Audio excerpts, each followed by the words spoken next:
जब बच्चा पैदा होता है और अगर वो रोए ना तो समझो उसमें कमी है। और जब बुढ़ा मरता है, कोई आदमी मरता है, अगर वो मुस्कुराते हुए नहीं जा रहा तो समझ लेना उसके जीवन में कोई ना कोई कमी है।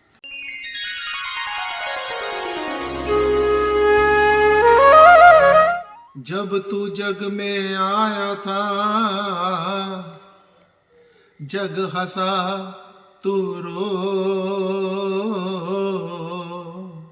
ऐसी करनी कर चलो, तू हंसे जग रो। इसमें कबीर साहब जी क्या कह रहे हैं कि जब संसार में आए थे ना, तब हम रोए थे और सारा संसार बड़ा खुश हुआ था। और जब विदाई का समय हुआ, कुछ ऐसा करके जाओ कि सारा संसार रोए। नहीं, यहाँ पर समझ लेना बात। जिस समय पर बच्चा पैदा होता है और अगर उस समय पर वो रोए ना तो कहा जाता है इसमें कोई ना कोई कमी है। ठीक। अब इस दोहे की दूसरी लाइन को समझना। उसका मुख्य उद्देश्य, जब तू जग में आया था, जग हंसा तू रोए, ऐसे करने कर चलो। कर्मों को करने का ऐसा ढंग हो, तुम्हारे मन में इतनी शांति हो कि तू वापस जब लौटे ना तो हंसता हुआ जाए। आया था रोते हुए और जाना है हंसते हुए। जब बच्चा पैदा होता है और अगर वो रोए ना तो समझो उसमें कमी है। और जब बुढ़ा मरता है, कोई आदमी मरता है, अगर वो मुस्कुराते हुए नहीं जा रहा तो समझ लेना उसके जीवन में कोई ना कोई कमी है। और जब तक जीवन में कमियां समाप्त नहीं होंगी तब तक समझ लेना ये यात्रा पूरी नहीं होगी। कहीं ना कहीं कुछ ना कुछ हमारे जो वासनाएं हैं, हमारी जो इच्छाएं हैं, ये दोबारा हमारे जन्म और मृत्यु का कारण बनती रहेंगी। पहली बात, ऐसे कर्म करो। कभी भी जीवन में मोक्ष उसको नहीं कहते निष्क्रिय हो जाना, मैं कुछ करता नहीं हूं।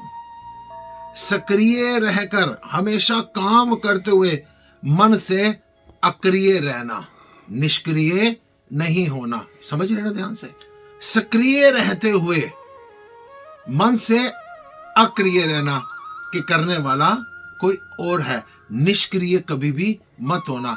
जब इस प्रकार से तुम काम करोगे, मैंने अपने गुरु महाराज जी से पूछा, मैंने कहा महाराज जी आप इतना अध्ययन करते हैं, इतना स्वाध्याय करते हैं, इतना सत्संग करते हैं, आखिर इसका हेतु क्या है? उन्होंने कहा बेटा मैं अपनी मौत की तैयारी कर रही हूँ।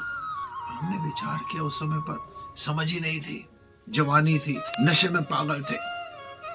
हमने कहा कि महाराज मौत की तैयारी, तो मुस्कुराने लगे। हमने विचार किया कि मौत की तैयारी ये क्या करेंगे। हमने अपने अंदर सोचा जब इनकी मृत्यु हो जाएगी तैयारी तो सारी हमने करनी है। जब आदमी को मर जाता है उसके बाद उसका परिवार मौत की तैयारी करता है, उसके दाह संस्कार की तैयारी करता है। लेकिन आज समझ आया, संत महात्मा सारा जीवन जो करते हैं वो मौत की तैयारी करते हैं कि जब संसार से विदा हो, जरा सा आपने 15-20 दिन के लिए, महीने 2 महीने के लिए किसी यात्रा पर जाना होता है ना, तो मन छोटा होना शुरू हो जाता है। पोते पोतियों से मिल लूं, परिवार से मिल लूं। और जिस समय पर सत्य की यात्रा पर जाना ही जाना है, उस समय क्या हालत होगी? धीरे धीरे धीरे धीरे सक्रिय रहकर मन से अक्रिय रहते हुए किसी चीज से लिप्त नहीं होना, सारे काम कर रहे हैं। कीचड़ में कमल की तरह रहना है, यानी कमल का संबंध कीचड़ के साथ होता है लेकिन उसके साथ संबंध स्थापित नहीं करता है। पैदा उसमें से होता है, रहता कीचड़ में है, लेकिन संबंध उसका हमेशा सूर्य के साथ होता है। सूर्य उदय होता है, कमल उदय होता है। सूर्य अस्त होता है, कमल फिर अपने रूप में वापिस आ जाता है। संसार में रहो, संसार से भागकर, संसार से भागे फिरते हो, भगवान को तुम क्या पाओगे, इस लोक को भी अपना न सके, उस लोक में भी पछताओगे, संसार से भागे फिरते हो। अपने जीवन में, परिवार में, समाज में रहना है, लेकिन किसी के साथ ना किसी को छोड़ना है और ना किसी को पकड़ना है। छोड़ने वाला कब तक छोड़ता चला जाएगा? और पकड़ने वाला मोह में फंस जाएगा। ये संसार कहे ये आदमी हमारा है, ये हमारा संबंधी है, लेकिन आपका मन जाने मेरा किसी से कोई संबंध नहीं है। ये सारे का सारा पिक्चर के अंदर एक रोल कर रहा हूँ, संबंध मेरा आत्मा का परमात्मा के साथ है। इस प्रकार से अगर जीवन व्यतीत करेंगे तो सारा रोल करते करते जब पिक्चर का पर्दा गिर जाएगा ना, तालियां बजती रहेंगी और आप मुस्कुरा के विदा हो सकते हो। सत्य की बातें करनी बड़ी आसान है, सत्संग सुनना बड़ा आसान है, लेकिन सत्संग को अपने आचरण में उतारो। रोज 10-15 मिनट मौत पर चर्चा करो, अपने विचारों में मौत को लेकर आओ। वो समय कैसा होगा, मेरे को मुस्कुराते हुए जाना है। धीरे धीरे धीरे धीरे अनुभव करेंगे तो आखिर जो विदाई होगी ना, जब तू जग में आया था जग हंसा तू रोए, ऐसी करनी कर चलो तू हंसे जग रोए।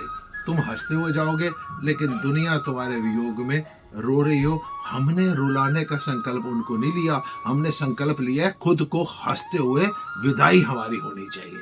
दुनिया फिर अपने आप ही आपको याद कर करके उनके नेत्रों में जल आएगा और आप हमेशा आनंदित रहकर आनंदित विदाई को सुनिश्चित कर सकते हैं। ओम